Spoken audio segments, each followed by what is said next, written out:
All right, ladies and gentlemen, on the guest list this week, we're continuing our exploration of some of our favorite bands from our childhood. This was a shock to me that we actually got this to happen. We got Robin from Gin Blossoms. Robin, how are you, brother? I am excellent. I'm kicking ass at everything right now. So thank Hell you. yeah. Dude, it's funny because we got like a mutual follow on Instagram from whoever runs your Instagram page. And then I saw you guys playing before the Super Bowl. What was that about? How did that come together?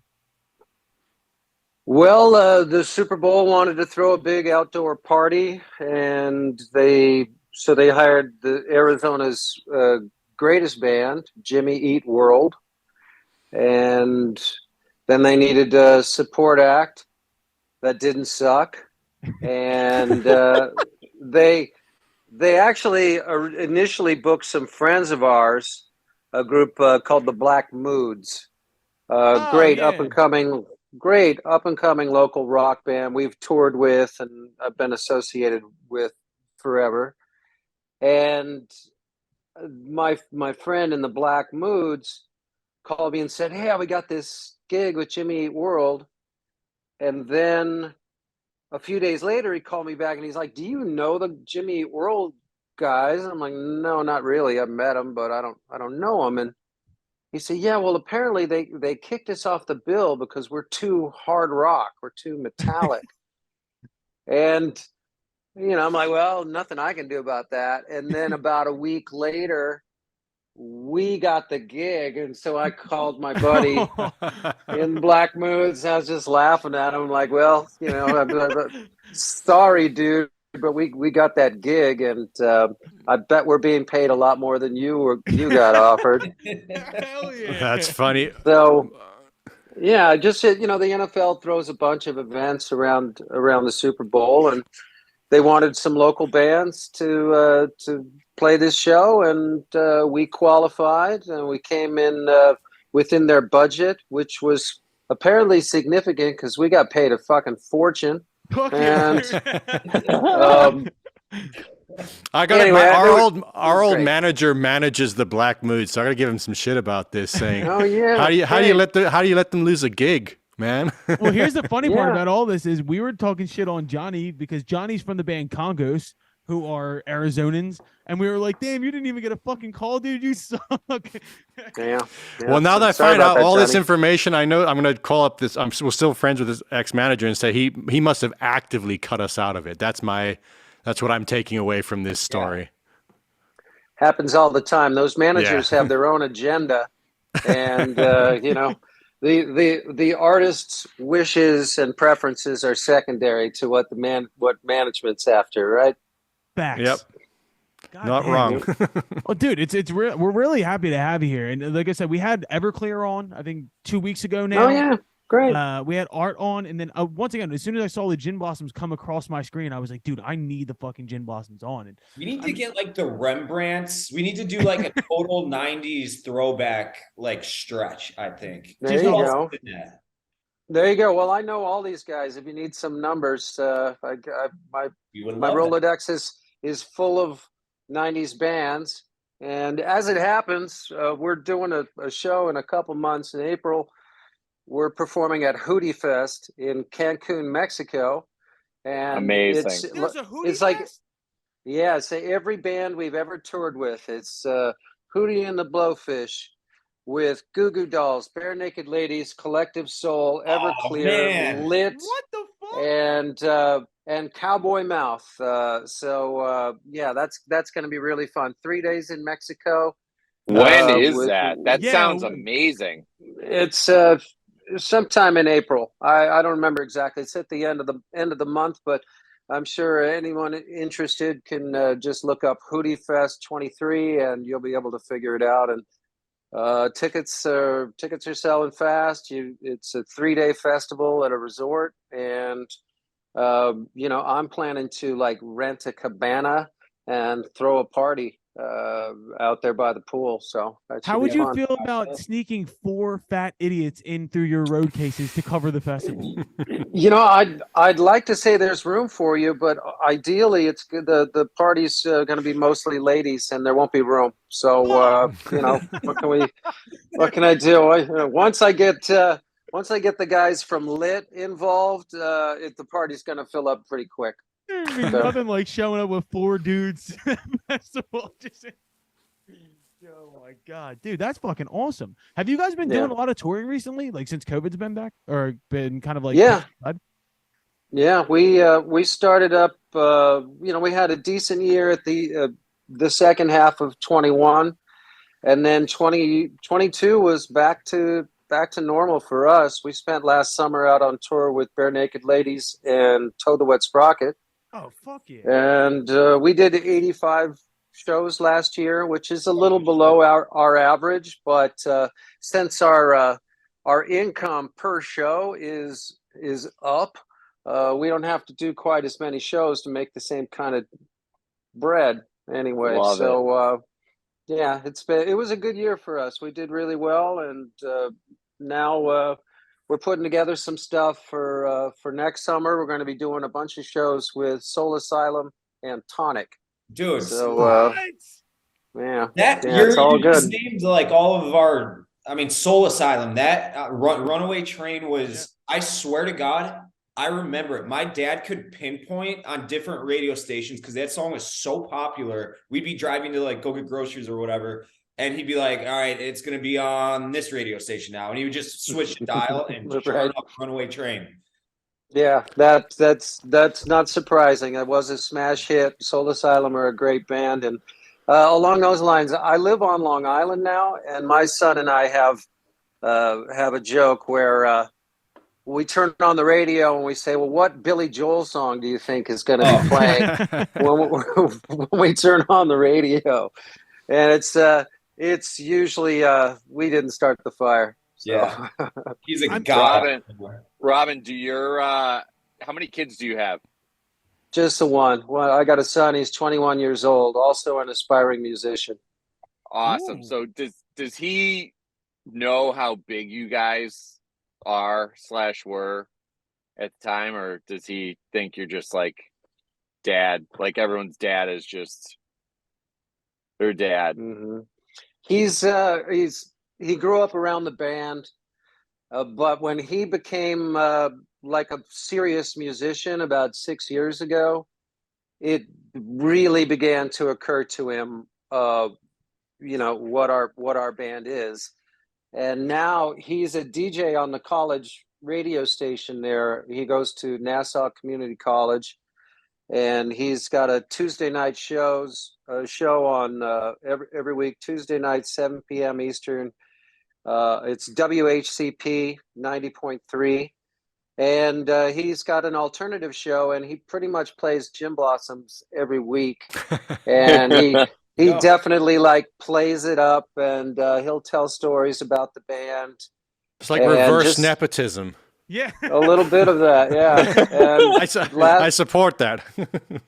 Indeed. That's so awesome. Last week he played one of our newer tracks last week on his show, and he was proud to brag that he had performed the tambourine on that track. And that's awesome. So he definitely he's very proud, and he's really into it. And his band, he's in a couple of bands, and one of them has opened for Gin Blossoms a couple times on Long Island. And every couple of weeks, he's like, "Well, have you got any other shows where we can open up for you?" And I haven't got anything on the books for him right now. What's his band name? Give him a shout out. They're called the Mercuries. That's one of his bands, and his other band is called Theo and the London Outfit.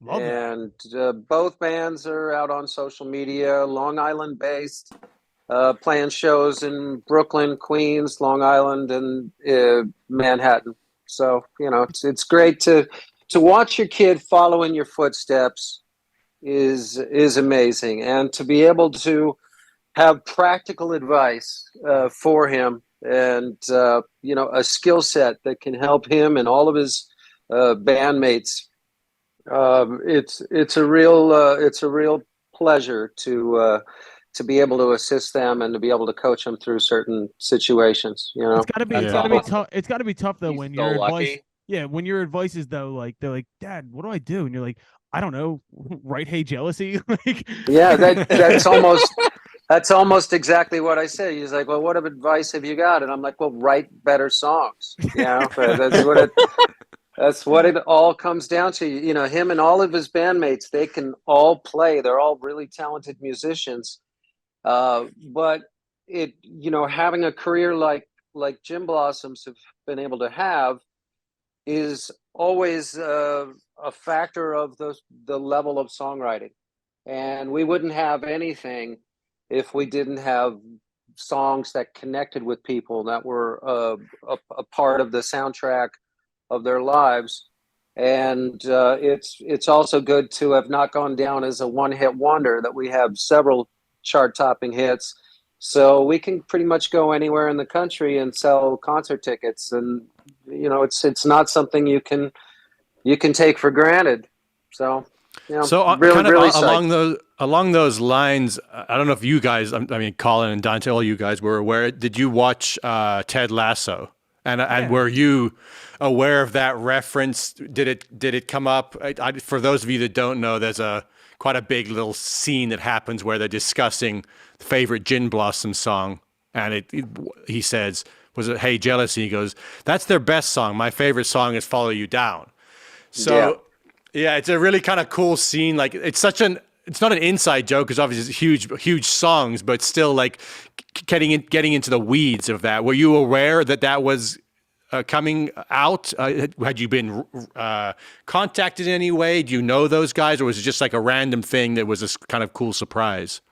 Well, it was a very cool surprise. I was actually watching the show right around that time that aired. And before I saw that episode, I started getting text messages from people about, did you see the thing on Ted Lasso? And I've met him a few times because my ex-wife is the floor director at Saturday Night Live. And she's had that job. Oh, no way. So she's had that job since 1996. So she's known every cast member since those days. And Jason, had told her a number of times, or at least a few times in conversation, that he was a fan. But what she told me is that he had told her a long time ago that his favorite Jim Blossom song was "Till I Hear From You." And for whatever reason, he didn't put that in the show.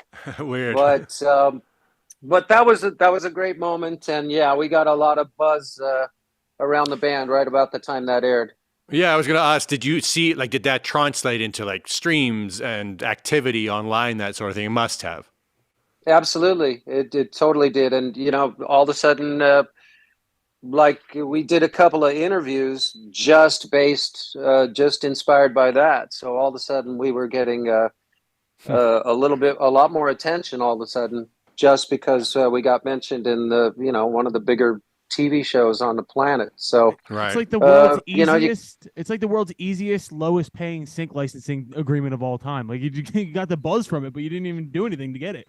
Dude, I'm in the middle of absolutely Yellowstone right now, and those guys and 49 Winchester, who we interviewed like 3 months back or so. Those Yellowstone guys bloated because of that show. I mean, God, Yeah. you guys have to be like one of the most synced bands ever. I feel like a lot of soundtracks have Jim Blossom. Oh yeah, like early 2000s, like rom-coms and everything. Hell yeah. Yeah, absolutely. Do you have one that stands out to you? Well, Wayne's World 2 was a big moment for us, and then what was it? 10 Ways to Lose a Guy. 10, How to Lose a Guy in 10 Days. Oh yeah. Yeah, that's it. Yeah. That's it. I forgot about that. Yeah, that one. Which is a great movie. Yeah, I was actually on an airplane when that one played. So that was kind of funny because, I wasn't expecting it, but I'm watching the movie, and then all of a sudden Oh, that's me singing while Matthew McConaughey rides Yeah. a scooter across town. But obviously the biggest soundtrack we were ever a part of was Empire Records, Oh and Right. yeah. that was the very significant moment for us because the our label was putting out the soundtrack record, and they came to us and said, we want you to write a song for this movie, and if it's good enough, we're going to make it the lead single from the movie. And so there was a ton of pressure on us to write a hit, and yeah, we stepped up and knocked it out of the park. So that song was "Till I Hear From You." Went on to be an international hit, a top 10 single, and to this day we're associated with that movie, and it was a big part of people's youth. Yeah, I mean, it's Great just such song. a cultural, like iconic cultural moment, that film, and then obviously the music and your song in it, Yeah, Fuck yeah. very cool. I got a question on that. You said you were watching 10 Things I Hate About You in the plane. You all of a sudden you hear your own voice singing. Don't they got to ask for permission for that? Yeah, but I don't always pay that much attention to when those kind of things happen. And a lot of the licensing, it all goes through the label that owns that music. So we hear about it after the fact a lot of the time. Okay, Most yeah, of the yeah, time. yeah. We were Managers, involved. Dave. Yeah, they take care of that stuff, and they don't need the artist's permission. The only one we were ever directly involved in was Empire Records, and since then it's just a matter of. I mean, if you guys were making a movie and you wanted our song, you got to contact Universal Music, and you go through them and you license the tune. And Have you like I ever say, had I any don't that I don't get were? any choice. Have you ever had any usages that you were not happy with, where you had to kind of argue with the label? Like, I don't know. No, never Huh. come up. You know what? I mean, it would have to be in like a really low budget porn for anyone in the band to get upset about it. Even then, You know, No, I was thinking more along the lines of like if Raytheon wanted to use it, because we had a couple come across our desk that we said no to, that were just like, they were big, they went for ads, not for films, where we're just like, nah, we don't want that association. Luckily, we at the time had in our contract the ability to decline, because otherwise there would have been some ads we wouldn't have been happy with. Well, yeah, the only one Yeah. that Congos ever turned down was before Trump used YMCA. He was using "Come With Me Now" at his rallies. There you One go. down. Yeah. Well, but that must have been a big honor for you. Yeah. We offered to play his inauguration, and no one took us fucking seriously. Yeah. Yeah. Just go out there and troll him. Yeah. That's Oh too my bad. God. I do have Yeah, I too do have a bad. question too, because I've been doing some research, because I was thinking about this earlier today, and like I feel like what stood out about Gin Blossoms in the time where you guys came out is because at that point I felt like grunge was starting to really happen, and there was this kind of like really down edge to all alternative music, and then you guys come through and feel more like the refreshments or replacements or like more this like driving kind of happier style of music. Like, do you think that's why you guys carved your own lane, because you kind of zigged when people were zagging? Sure. I think that's a part of it. We didn't at the time sound that much like what was happening on the radio. And, we were following in more of a tradition of groups like, say, REM Yeah. and classic rock groups like Cheap Trick or Tom Petty and the Heartbreakers. And so, yeah, we stood out in that sense. But right after we had a hit, record companies all basically were like looking for bands that sounded like us. And so coming up right behind us were groups like, say, Hootie and the Blowfish and Better Than Ezra. And, so once we cracked the charts, labels felt like it was safe to take a bet on groups that weren't too metallic, that weren't too grungy.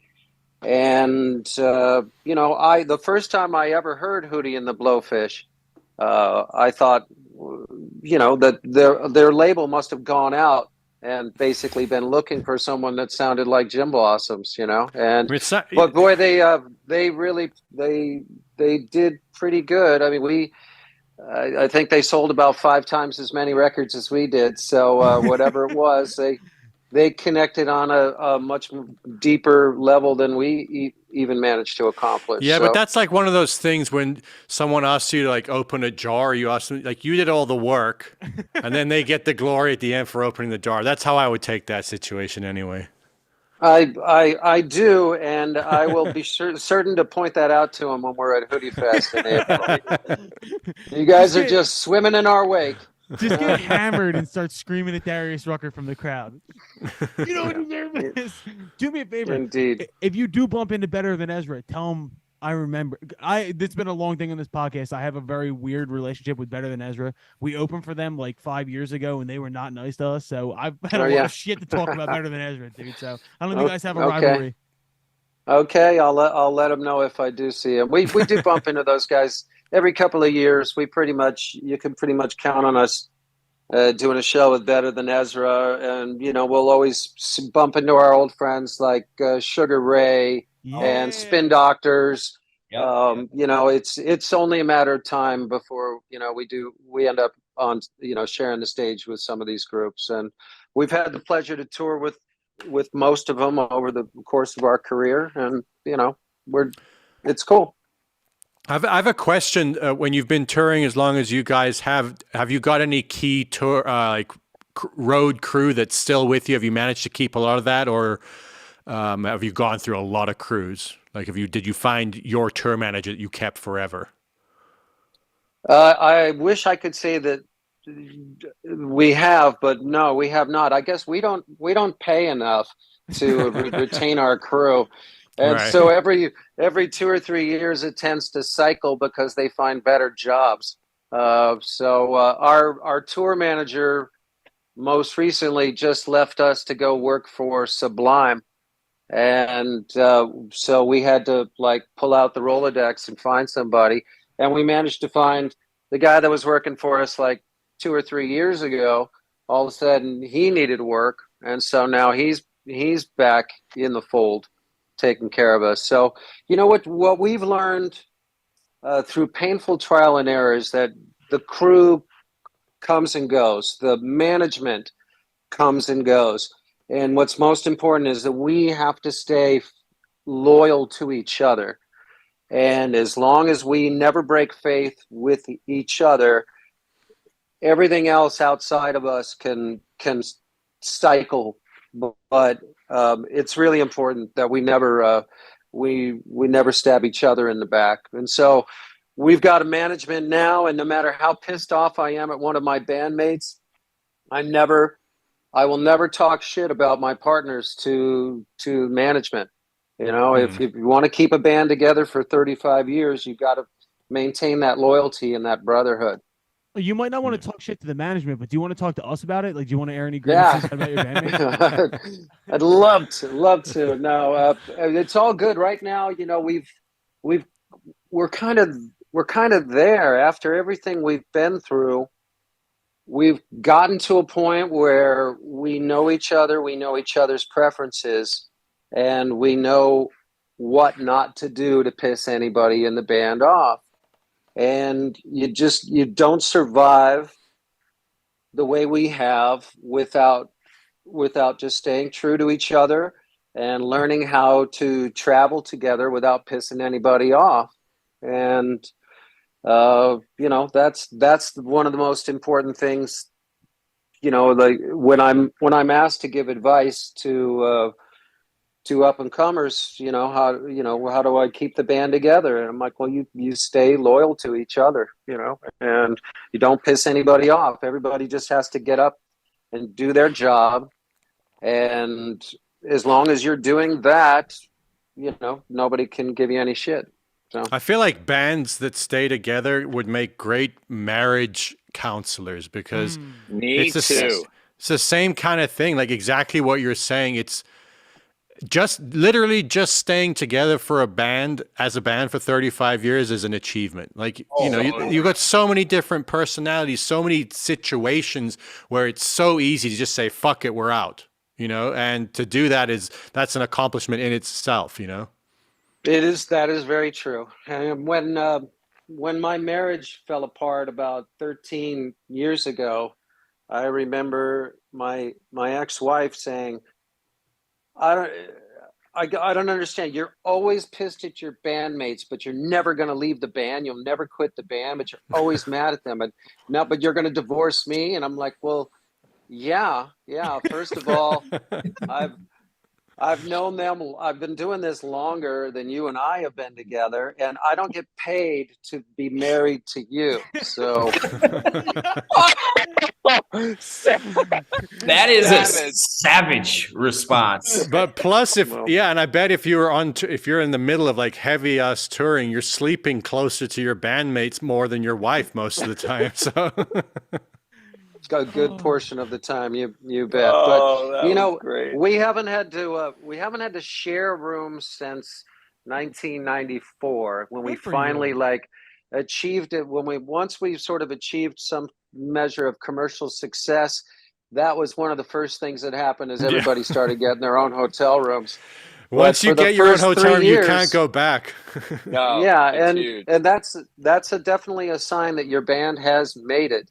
Is once you start getting solo hotel rooms, then you know you've made it. Another big moment is like if you get on an elevator and you hear your song in Muzak form, then that's you've actually made it. That was actually going to be one of my questions. Is what's the point where you guys realize like, holy shit, we're not slumming it anymore. We kind of are legit now. Yeah, well, there were more than a few moments along the way. Certainly, that time I got on the elevator at the hotel and I heard a song that I had written in my bedroom in Muzak form, and it takes a few seconds for it to sink in, and you realize, wait, I know this song. Where do I know this from? So that was pretty cool. Doing television shows is always exciting, and so the first few times you do Letterman, you think, wow, this is really great. We're part of something really special. But it wasn't. It was when we did the American Music Awards back in, I believe it was 94. That was a moment where I realized this is a big deal, because not everybody with a hit record even gets to perform on the American Music Awards. And I was standing there backstage, standing in between Gene Simmons and Meatloaf, and they were arguing about like who had more money, and I got to just stand there in between the two of them. And our dressing room was right next to Snoop Dogg. And you look around and you think, yeah, this is the front lines, What did it standing between those two? What did that smell like? I was just gonna ask that question. Oh, it's cologne and hairspray. I know it smelled crazy in there. Who has more money, do you think? Of those two? Definitely Gene Simmons. Yeah, Absolutely. I guess so. Yeah. The merch deals, huh? Dante, I would love to get to that point one day, just argue about who has more money. Dante, that was Yeah. Well, it's not even a fucking argument in our conversation. Yeah. Not me. I got $500 in my checking account right now. Oh, I do have a question Right. about that period of time for you, though, because once again, I said I was doing a little bit of research today, and I fucking know Hey Jealousy as the breakout hit, and I thought to myself, like, oh, that had to have been like just like an obvious hit, but you guys, that did not hit the first time. Didn't you guys have to go through a process of like your label repitching it to radio and like all this shit to get that song to where it needed to be? Yeah, absolutely. We released it initially right when the album came out in the fall of '92, and it didn't take. And so they tried a couple other songs from the record to see if those would really stick with radio, and that didn't work. And then just about the time we were going to give up on the record, and the label had told us, well, I think we're through. You guys need to go write another record.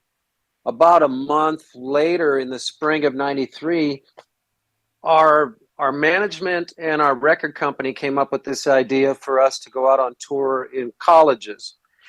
And there was some magazine that was distributed on college campuses around the country. So they made a deal with them. So we were on the cover of this magazine, and it was on hundreds of college campuses around the country. We went out and we were doing college campuses for that whole spring in '93, and it was a rough tour because we would play the school like we'd have to get up and do radio, and then around noon we'd go to the school and do a live performance like at the student union, sometimes in the cafeteria. I'll never forget, like, watching people with their lunch trays, like looking over their shoulders, like, is that a band? And I remember like those days. John Mayer played in our school cafeteria once. What? Yeah. This used to happen. Bands used to get booked to play this. It was a good trick. That's a very good trick. Yeah. So So- what happened is we started to develop some momentum over the course of that tour. Airplay started picking up, and then apparently there was a crucial phone call between our record company vice president and one of the vice presidents of programming at MTV. And somehow those guys got into cahoots, and I don't know if bribery was involved or what exactly happened, but apparently the vice president from MTV said, if you make a new video, we will break this band for you. Wow. So there was some sort of backroom deal that was made with MTV. And the next thing we know, just right near the end of this college tour we were doing, we get a call, and they're like, at the end of the tour, you got to come out to LA. We're gonna shoot a new video for Hey Jealousy, and MTV has promised that they're gonna play it. And that was a big moment for us, and it really hit home when I saw the budget for the video, because initially the first time we made a video was $5,000 budget. The second time we made a video was a $5,000 budget, but the video for Hey Jealousy that MTV had asked, the budget went up to $40,000. Jesus. And Wow. so that's when that was the moment that I knew these guys are serious. And then it was a number of months later when we went to make the next video, which was Found Out About You. The budget had gone from $40,000 to $100,000. What? And that's when I knew we're established. The label, it went $5,000 to $40,000 to $100,000 in terms of the video budget, and that was a really clear sign that we were a part of the machinery of the music industry. Wow. And that the label really thought, all we got to do is spend this money and we're going to get it all back. I'm amazed hearing a label having that much faith and like having your back like that. That's like incredible to me that they had that much invested in you and knew you guys were worth, revisiting that conversation with MTV, reinvesting in another video, which, by the way, what were the differences in the original video and the second video? Yeah, but you guys have like CGI budgets? Like, were you on fucking yachts with Diddy? Like, what was Yeah. $100,000 getting you? Yeah. Well, I would say most of that money went to the director. For the first video, the $5,000 video, we were on our own. Basically, we had to find some some film student that one of our ex-girlfriends was dating, because that's the only director we could find. And then with the second one, they send me a box of videotapes to look through, watch some music videos, and so I can pick out the director. And so I watched all these videos, and I had never even heard of any of the bands whose videos I was watching. And then for the Found Out About You video, when the budget went up to $100,000, they sent me a box of videos, and I was watching videos from Bruce Springsteen and Bob Dylan and other alternative bands that were already on the charts.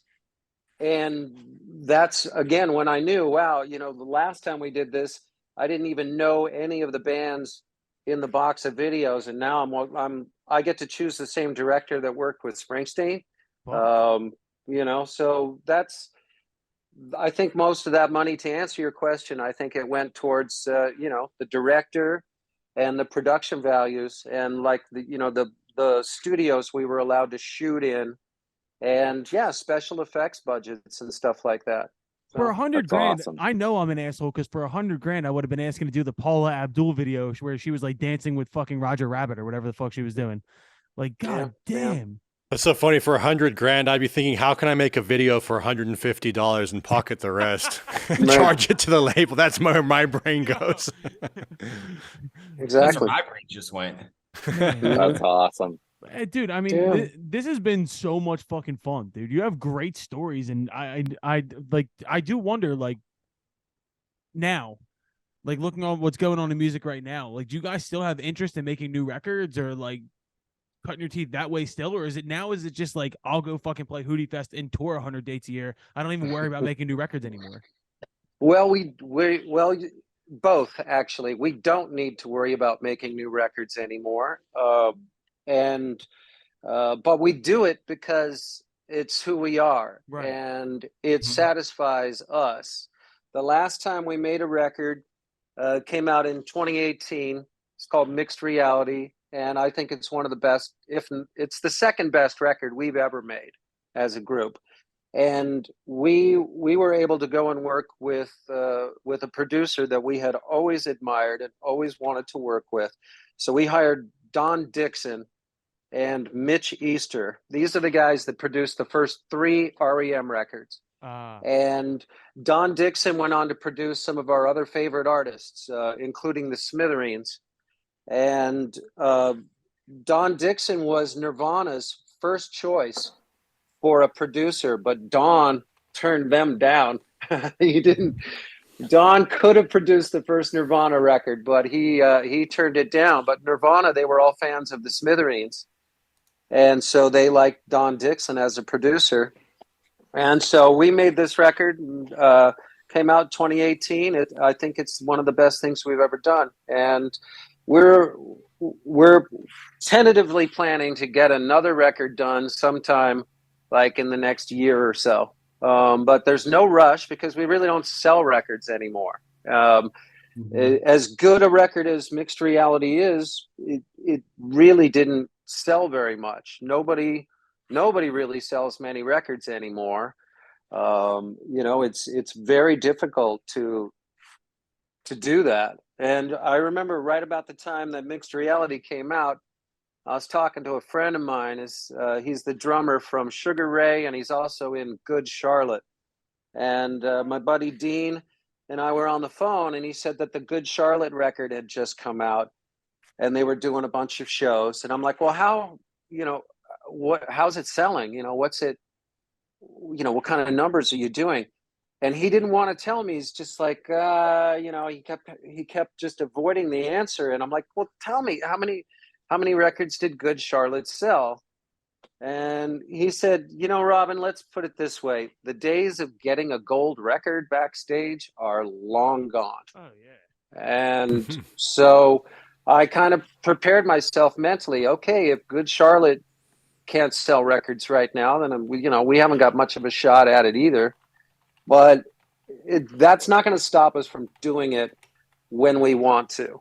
And as a group, hopefully we'll all be on the same page and start putting something together within the next year. But like I say, there's no rush. Consider yourself lucky for the fact that you did live through the era where they did sell records, because as a musician of my age, I've never once in my life thought about selling records because nobody fucking buys records. It's true. We came up at the perfect time, because that was the absolute height of record sales in America was during the 90s. And so we were definitely in the right place at the right time.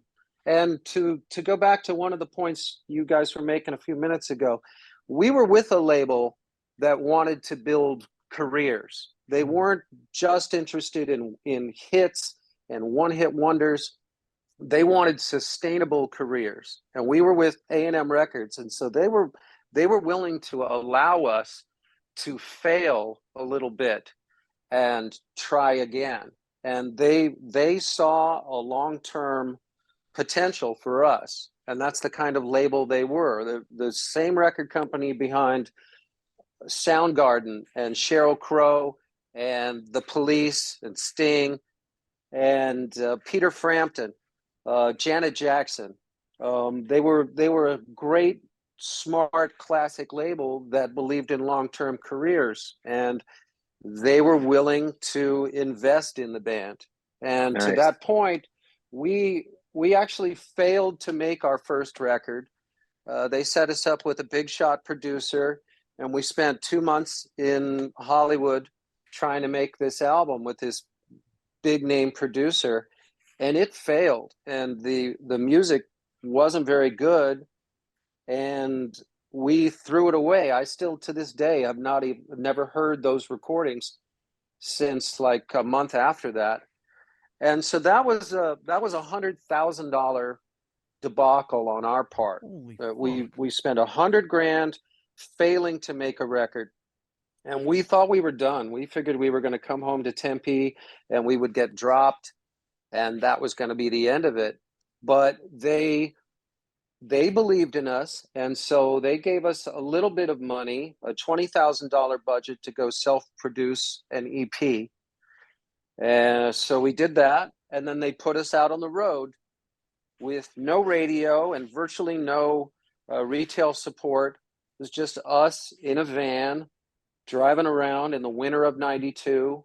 I felt like we were the only band in America that was on tour in December of '92, driving through the snow in Idaho, to get to the gig in Minnesota.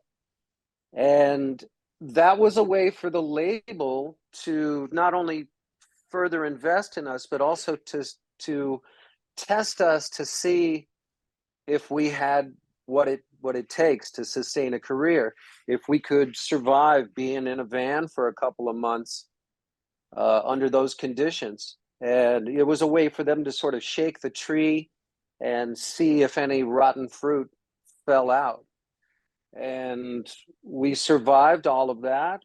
And a few months afterwards, we went to Memphis to record New Miserable Experience.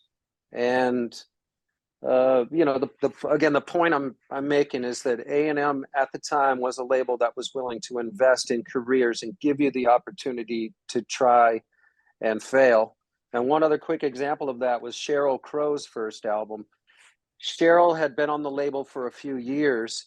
They had invested $1 million in her debut record. And when it was all done, they decided that it was too pop, and they shelved it. Wow. And gave her like another 2 years, and she came up with Tuesday Night Music Club, which obviously like built her career. So they were willing to invest all of that time and money, and they got to a point where they're like, this isn't the right record for this artist. And that shows you what A&M was about at the time. But to be fair to Sheryl Crow, it's not like they just gave her the money. The record company's like a bank. It's actually more like it's like borrowing money from the mafia. You have to pay every dime back at an extremely high interest rate. And so, a few minutes ago, I was telling you about the $100,000 budget for Found Out About You. By the time we got through that video, we were $1 million in debt to the label. And we had to sell, I think we recouped when we got to about 950,000 albums is when we finally broke even with the label and started like earning our piece of the album. And our piece of the record was only 15%. So by time we actually broke even with the label, they had already made several $1 million in profit. And for every $10 they made, they only had to give us $1.50. So I need a trigger warning when this kind of discussion is going to come up, by the way. Right. It brings back Right. too many bad memories. Yeah, and again to to go back to that point, A&M was one of the better labels Right. to be a part of at the time, and that was as good a deal as you were going to get. Hey, Dave, it's a dirty industry, bro. It's a dirty Yeah, industry. I've learned that. I learned that swiftly hopping on board with you guys. Dave is the only one of us who isn't a musician. So Dave learns all of these things from these conversations. Yes, So. yes. Right.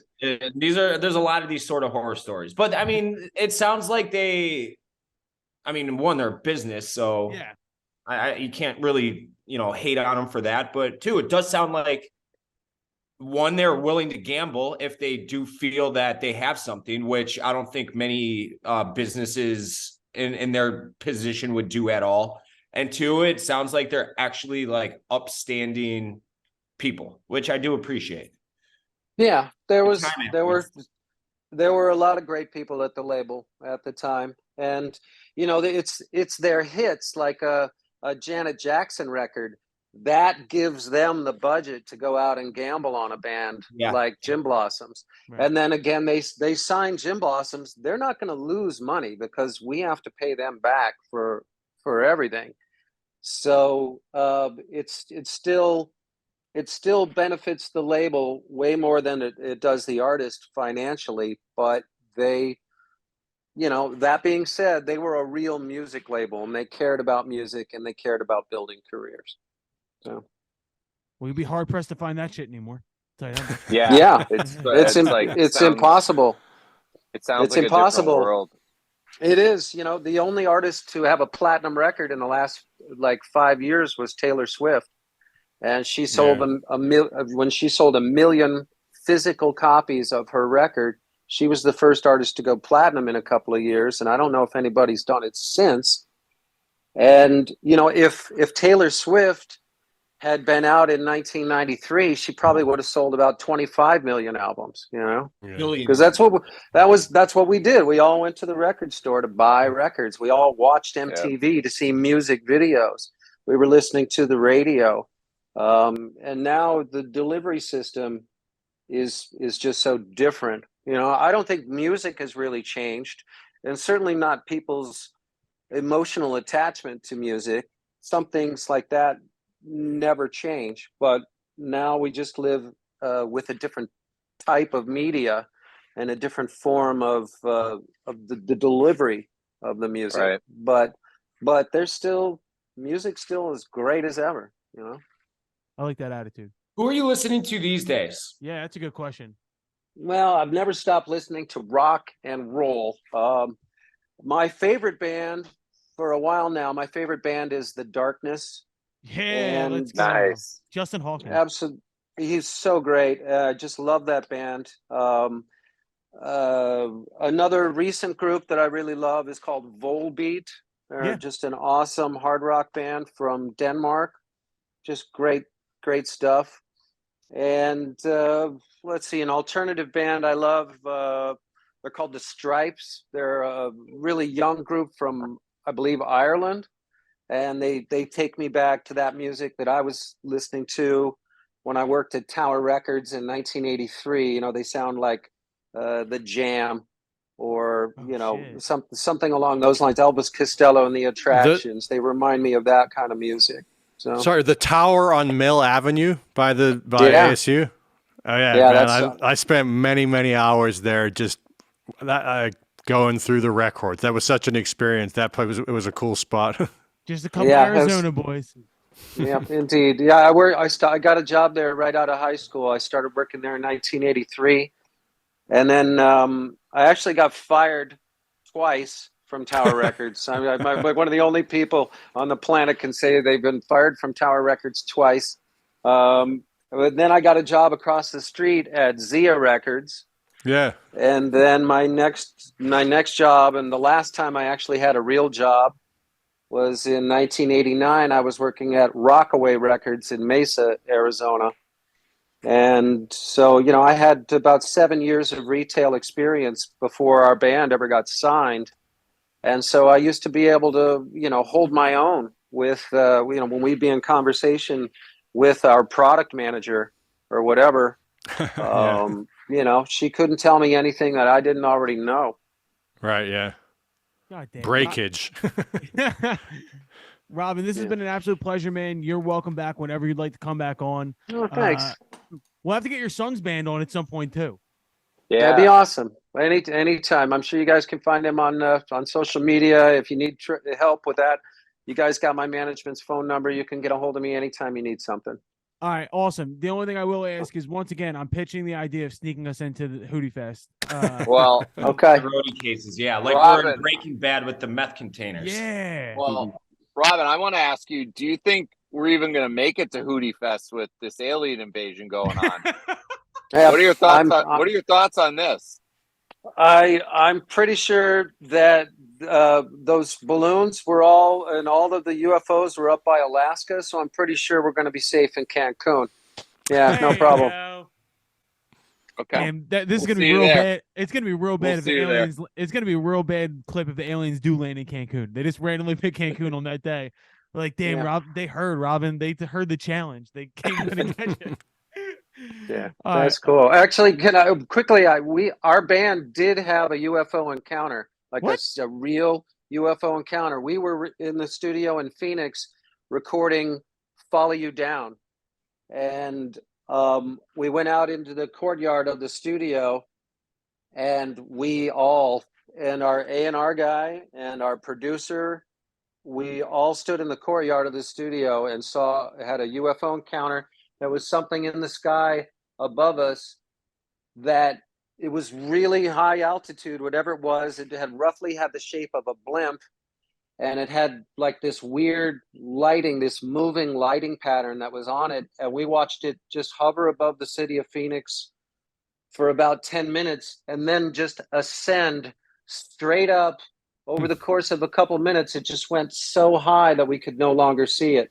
Wow. And we all stood there going, what in the hell is that? And what was that? So, And then one of you was like, wow. I got a great idea for a song. It's called Follow You Down. Then you went back in and recorded the song. there you go. What the fuck? No, at that point, it was like, okay, the song was pretty nearly done. I just had to go back inside and record the tambourine track, and it was in the can. But we did have a genuine UFO encounter, and it's a big part of my memories of recording that song. Yeah, go figure. That's Wow. crazy. And that's how you end an interview. Holy Yep. shit, that's amazing. Awesome Yeah. story. Robin, absolute Cool. pleasure, bro. Bring us some more alien stories from Hootie Fest when they invade. It's gonna be sick. All right, you got it. This has been a pleasure, my man. We'll talk to you soon. All right. Thank you Thank so you, much. Dave, Colin, Don, Johnny. Thank you very much, guys. Thanks a Thank lot, you, man. Thank you, See you guys. soon.